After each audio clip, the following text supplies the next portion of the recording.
साल 1945 में जब दूसरा विश्व युद्ध खत्म हुआ तब एक नया युद्ध शुरू हो चुका था और वो युद्ध था चांद पर सबसे पहले जाने का युद्ध।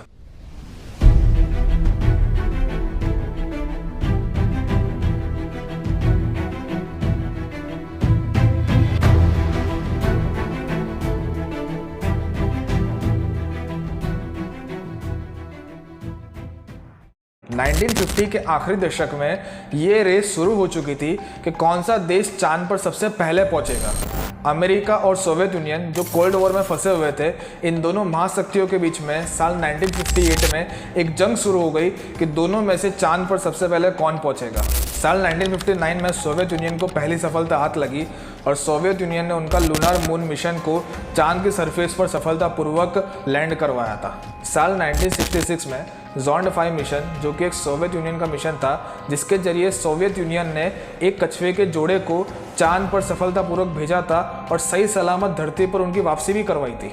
सोवियत यूनियन के ज़ोंड 5 मिशन के ठीक 3 साल बाद यानी कि 1969 में अमेरिका की तरफ से एक मानव इतिहास की सबसे बड़ी खबर आई और वो ये थी कि मानव को सही सलामत सफलतापूर्वक चांद पर भेजने की। And on July 20th, 1969. It's one small step for man, one giant leap for mankind.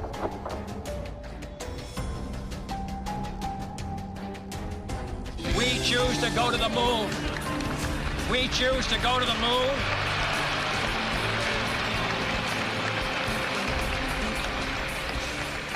We choose to go to the moon in this decade and do the other things. Not because they are easy, but because they are hard. Before this decade is out, of landing a man on the moon and returning him safely to the earth.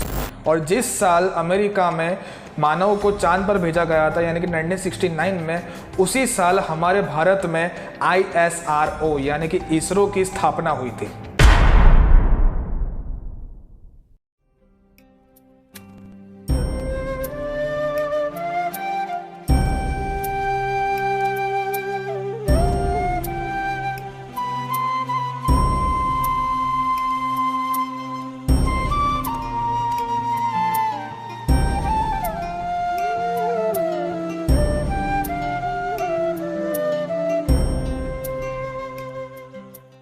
उस समय हमारा देश एक नए और विकसित देश की ओर बढ़ रहा था। चाहे हम अंतरिक्ष के रेस में एक नए खिलाड़ी थे, लेकिन फिर भी हमारा हौसला बुलंद था और इसी बुलंद हौसले को लेकर इसरो के वैज्ञानिकों की एक टीम भारत को इस अंतरिक्ष के रेस में सबसे आगे ले जाने के लिए दिन रात मेहनत कर रही थी।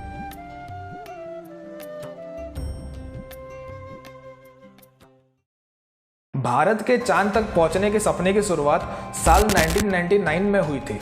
साल 1999 में जब हम पोखरण परमाणु परीक्षण के पहली वर्षगांठ मना रहे थे, तब एक कार्यक्रम में डॉक्टर कस्तूरी रंगन जी ने पूरे देश के सामने भारत को चांद तक पहुंचाने की खुद की परिकल्पना सामने रखी और इस परिकल्पना के ठीक 4 साल बाद यानी कि 15 अगस्त 2003 को प्रधानमंत्री अटल बिहारी वाजपेयी जी ने लाल किले से पूरे देश को ये बताया कि हमारा देश भारत खुद का एक स्पेसक्राफ्ट चांद पर भेजने वाला है।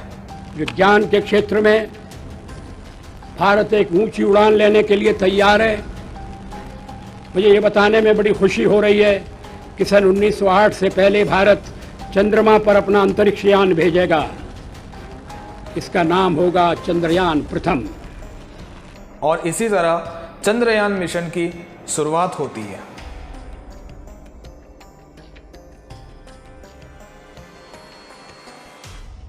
पाँच साल तक इसरो के वैज्ञानिक भारत को चांद तक पहुंचाने के सपने को पूरा करने के लिए रात दिन एक कर देते हैं और 5 साल बाद यानी कि 22 अक्टूबर 2008 ये वही तारीख थी जब भारत चांद पर जाने के लिए पूरी तरीके से तैयार हो चुका था। हमारे भारत के श्रीहरिकोटा से चंद्रयान 1 अंतरिक्ष की सफ़र करने के लिए पूरी तरीके से तैयार हो चुका था। मौसम साफ था और पूरे देशवासियों के दिलों की धड़कन तेज हो रखी थी और सभी लोग सिर्फ यही प्रार्थना कर रहे थे कि ये मिशन सक्सेसफुल हो। तभी 6:11 पर उल्टी गिनती शुरू हो गई। -15 seconds. 10, 9, 8, 7, 6, 5, 4, 3, 2, 1, 0. देखते ही देखते 6:21 पर चंद्रयान 1 चांद को छूने के लिए सक्सेसफुली लॉन्च हो चुका था। चंद्रयान 1 एक ऑर्बिटर मिशन था, यानी कि वो चांद पर लैंड नहीं होने वाला था, लेकिन वो चांद की ऑर्बिट में घूमकर चांद की डिटेल स्टडी करने वाला था। और चंद्रयान 1 ने चांद के 100 किलोमीटर के डायमीटर में एंटर होकर चांद की परिक्रमा शुरू कर दी और इसरो को सारी इन्फॉर्मेशन भेजने लगा। चंद्रयान 1 ने इसरो को 29 अगस्त 2009 तक काफ़ी सारी इन्फॉर्मेशन भेजी थी, लेकिन इन सारी इन्फॉर्मेशन में से सबसे इम्पोर्टेंट इन्फॉर्मेशन ये थी कि चांद पर पानी की पुष्टि करना। जी हाँ दोस्तों, चांद पर सबसे पहले पानी की खोज हमारे देश भारत के चंद्रयान 1 ने ही किया था। इसके बाद चंद्रयान के साथ इसरो का संचार समाप्त हुआ और चंद्रयान 1 एक सक्सेसफुल मिशन बन गया। हॉलीवुड मूवी से भी कम बजट में भारत ने चंद्रमा तक पहुंचने का सपना पूरा किया और अंतरिक्ष के इतिहास में भारत का नाम सुनहरे अक्षरों से लिखा गया।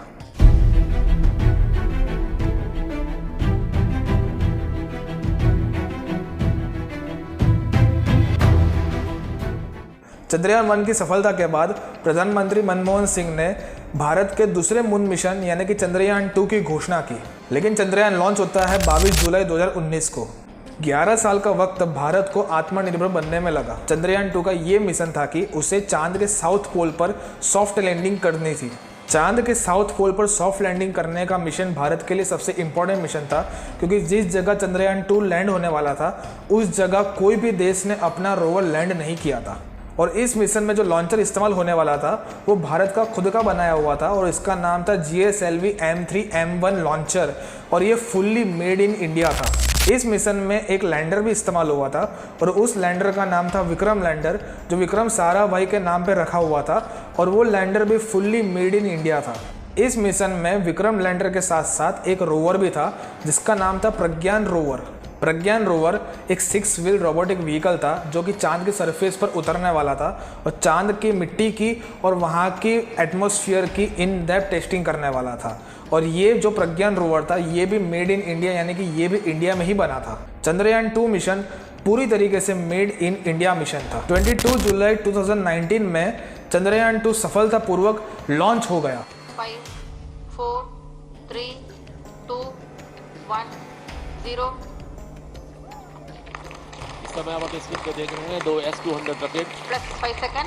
दोनों का प्रज्वलन हो गया है और उससे 640 टन वाले मार्क 3 रॉकेट नौगन को ऊपर की ओर लेके जा रहे हैं।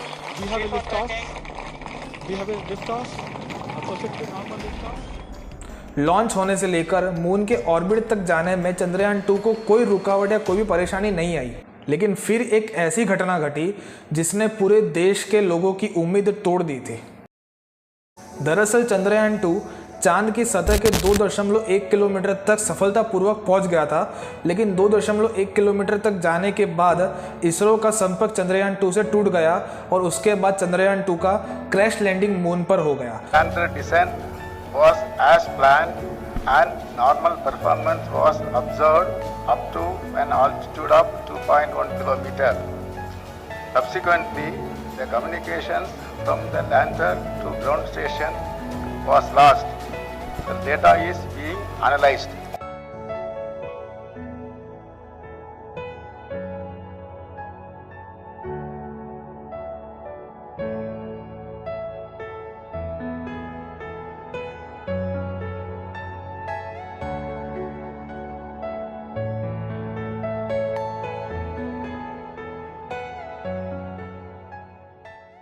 लेकिन वो कहते हैं ना कि असफलता ही सफलता की कुंजी होती है।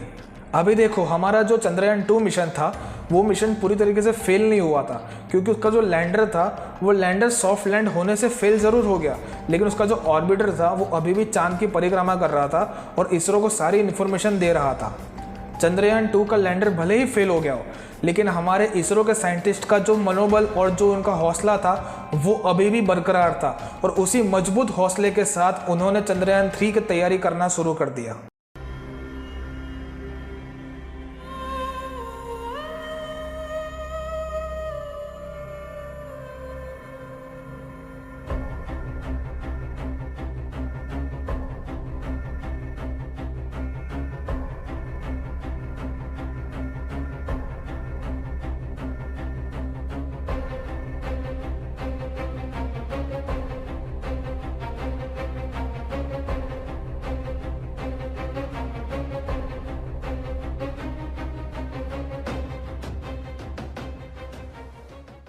6 जुलाई 2023 से इसरो ने चंद्रयान 3 के लॉन्च करने की तैयारी शुरू कर दी और 7 जुलाई 2023 को इलेक्ट्रिक व्हीकल का सफलतापूर्वक टेस्ट भी पूरा हो चुका था और 11 जुलाई को चंद्रयान 3 के लॉन्च होने की सक्सेसफुली रिहर्सल भी हो गई थी। फिर आई हमारी ऐतिहासिक तारीख जिसका इंतजार पूरे भारत देश को था। 14 जुलाई 2023 के श्रीहरिकोटा के सतीश धवन स्पेस सेंटर से सेकेंड लॉन्च पैड मार्क 3 से हमारा चंद्रयान 3 धरती से चांद तक जाने के लिए पूरी तरीके से तैयार खड़ा था। लोगों के मन में थोड़ी घबराहट और थोड़ा डर भी था और पूरे देश में सिर्फ यही प्रार्थना हो रही थी कि ये मिशन को सफलता मिले।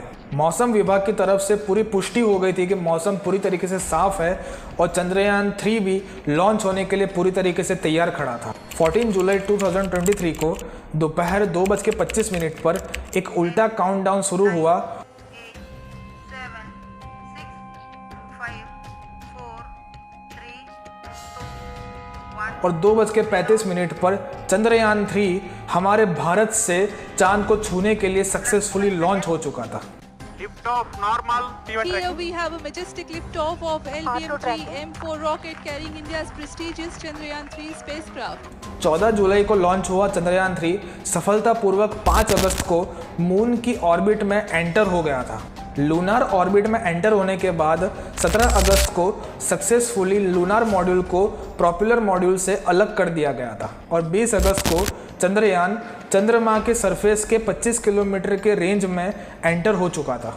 एंड फाइनली 23 अगस्त को जो हमारा विक्रम लैंडर था वो सफलतापूर्वक चांद की सरफेस पर साउथ पोल में सॉफ्ट लैंड कर चुका था और ये कामयाबी हमने सिर्फ 600 करोड़ की लागत में ही हासिल की थी। मैं आपको बता दूं दोस्तों कि चंद्रयान 3 का जो बजट था वो बाकी सारे देशों के लूनार मिशन के बजट से बहुत ही कम बजट में बना था और यहाँ तक कि इस साल हमारे भारत में आदि पुरुष पिक्चर जो लॉन्च हुई उससे भी कम बजट में ये चंद्रयान 3 मिशन लॉन्च किया गया था। चांद के जिस साउथ पोर्शन में हमने चंद्रयान 3 को लैंड करवाया वहाँ पर अब तक लैंड करवाने के लिए 146 मिशन अलग अलग देशों के द्वारा भेजे गए, लेकिन एक भी मिशन अभी तक सक्सेसफुल नहीं रहा और हमारा भारत ऐसा पहला देश बना जिसने चांद के साउथ पोर्शन में सक्सेसफुली एक लैंडर को लैंड करवाया। चंद्रयान 3 के सक्सेसफुली लैंड होने के बाद हमारे देश के प्रधानमंत्री नरेंद्र मोदी जी ने जिस जगह चंद्रयान 3 लैंड हुआ है उस जगह को शिव शक्ति का नाम दिया और जिस जगह चंद्रयान 3 लैंड हुआ उस पोर्शन को हम शिव शक्ति के नाम से भविष्य में जानेंगे। जिस स्थान पर चंद्रयान 3 का मून लैंडर उतरा है अब उस पॉइंट को शिव शक्ति के नाम से जाना जाएगा।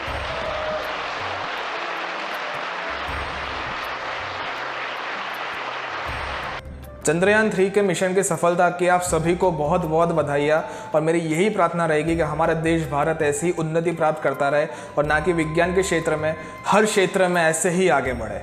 भारत माता की जय।